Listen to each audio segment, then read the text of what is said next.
Elections ఎలా ఉంటాయో నాకు తెలియదు. ఫస్ట్ టైం నేను అంటే గొడవ ఎలా ఉంటుంది అసెంబ్లీలో నాకు తెలియదు.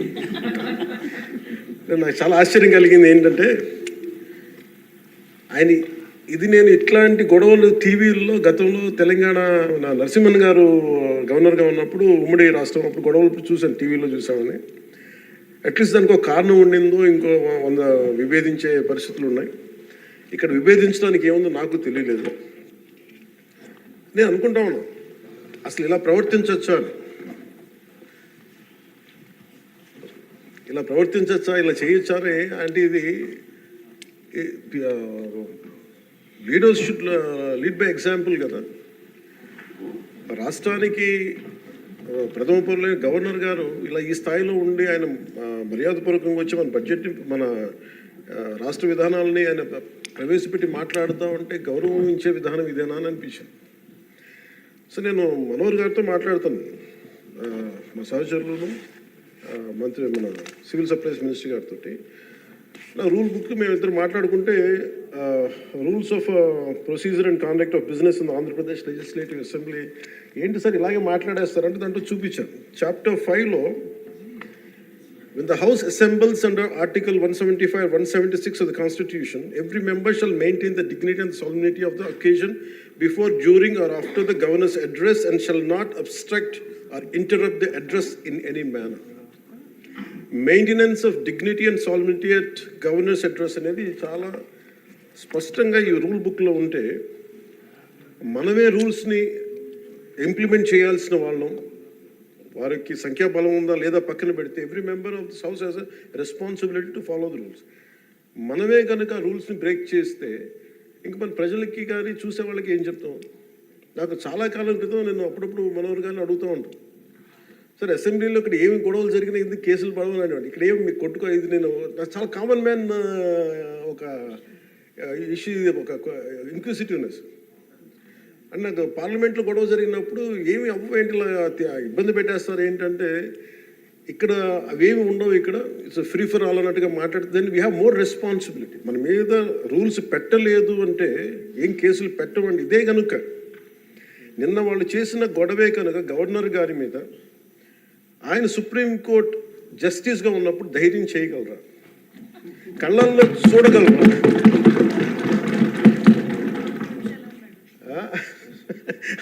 నాకు అది అనిపించింది. అంటే గౌరవించాల్సింది పోయి ఈ విధానం ఏంటనిపించింది. నిన్న టీవీ వాళ్ళని అడిగారు, మీరు వీళ్ళ వైసీపీ నాయకులు ఇలా మాట్లాడారు కదా, మీ ఇదేంటి అని. YCP synonym for ruckus. అంటే గొడవకు కానీ బూతులు కానీ వాళ్ళు పర్యాయ పదం అయిపోయారు. అంటే నిన్న చూసిన గొడవ జరిగిన తర్వాత నాకు నిజంగా అనిపించింది, గౌరవ ముఖ్యమంత్రి గారు అన్ని సంవత్సరాలు వాళ్ళు ఎలాగా వాళ్ళ తట్టుగా నిలబడ్డారు, ఆయనకి హ్యాట్స్ ఆఫ్ తెలియజేస్తారు. అది ఎంత గట్స్ ఉండాలి, ఎంత దమ్ము ఉండాలి, ఎంత ధైర్యం ఉండాలి. అలాగే నాకు నిన్న గొడవలు జరుగుతుంటే నాకు అనిపించింది, నాకు ఇవే గుర్తొచ్చినాయి అధ్యక్ష. వాళ్ళు ఎప్పుడైతే పేపర్లు విసిరేసి అక్కడ దాకా వచ్చారో నాకు గుర్తొచ్చింది వివేకానంద రెడ్డి గారి హత్య గుర్తొచ్చింది. అంటే వాళ్ళ విధ్వంస విధానం చూశారు. అలాగే ప్రజావేదికని కూల్చిన విధానాన్ని గుర్తొచ్చింది అధ్యక్ష. 200 పైచిలకు ఆలయాలని విధ్వంసం గుర్తొచ్చింది అధ్యక్ష. డాక్టర్ సుధాకర్ గారు చనిపోయిన విధానం గుర్తొచ్చింది అధ్యక్ష. జంగారెడ్డి కల్తీ సారాలో చనిపోయిన చావులు గుర్తొచ్చినాయి అధ్యక్ష. సుప్రీంకోర్టు జడ్జిలతో లెటర్ రాసిన విధానం గుర్తొచ్చింది అధ్యక్ష. వాళ్ళు చేసిన గొడవకి మన హైకోర్టు, ఆంధ్రప్రదేశ్ హైకోర్టు జడ్జెస్ని సోషల్ మీడియాలో బూతులు తిట్టిన విధానం గుర్తొచ్చింది అధ్యక్ష. సోషల్ మీడియా అబ్యూస్ గుర్తొచ్చింది అధ్యక్ష. పత్రికాధిపతులపై దాడులు గుర్తొచ్చినాయి అధ్యక్ష. రివర్స్ టెండరింగ్ గుర్తొచ్చింది అధ్యక్ష. పాలసీ టెర్రరిజం గుర్తొచ్చింది అధ్యక్ష. స్వయాన మీ మీద జరిగిన టార్చరు, దాడులు, ఇబ్బంది పెట్టిన విధానం గుర్తొచ్చింది అధ్యక్ష. మన అడవుల విధ్వంసం గుర్తొచ్చింది అధ్యక్ష. చంద్రబాబు గారిని 53 రోజులు జైల్లో పెట్టి ఇబ్బంది పెట్టిన విధానం గుర్తొచ్చింది అధ్యక్ష. అమరావతి రైతుల్ని దారుణంగా రక్తాలు వచ్చేలా కొట్టి కేసులు పెట్టింది గుర్తొచ్చింది అధ్యక్ష. తిరుపతి కల్తీ లడ్డులు గుర్తొచ్చినాయి అధ్యక్ష. అబ్యూస్ ఆన్ విమెన్ గుర్తొచ్చింది అధ్యక్ష. మన కళ్ళ ముందు వీళ్ళ విధ్వంసం తెలియజేస్తా ఉన్నారు. వీళ్ళు ఈ స్థాయిలో ఇక్కడ ప్రవర్తిస్తే దానికి సంబంధించి బయట ఇట్లాంటి గొడవలు జరుగుతాయి అధ్యక్ష. ఇది మారాలి అని చెప్పి మనం మాట్లాడితే ప్రజలు మనకి ఈ రోజున ఇంత అత్యధిక బలంతో మనల్ని ఇక్కడ నుంచోబెట్టారు అధ్యక్ష, ఇక్కడ కూర్చోబెట్టారు మనందరినీ. దీనికి గౌరవ ముఖ్యమంత్రి గారు ప్రదేశాలు చెప్తూ ఉంటారు.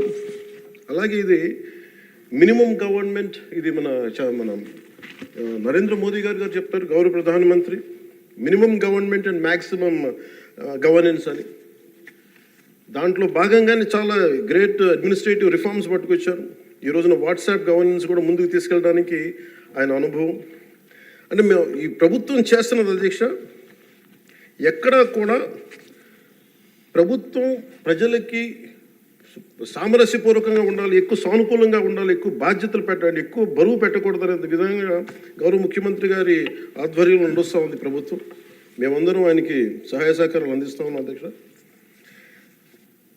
Governor his excellency Abdul Nazeer గారికి రాష్ట్ర ప్రభుత్వ అధిపతిగా గవర్నర్ హోదాలో శాసనసభను ఉద్దేశించి రాష్ట్ర అభివృద్ధి భవిష్యత్ నమూనాను దిశానిర్దేశం చేసినందుకు వారికి నా హృదయపూర్వక కృతజ్ఞతలు.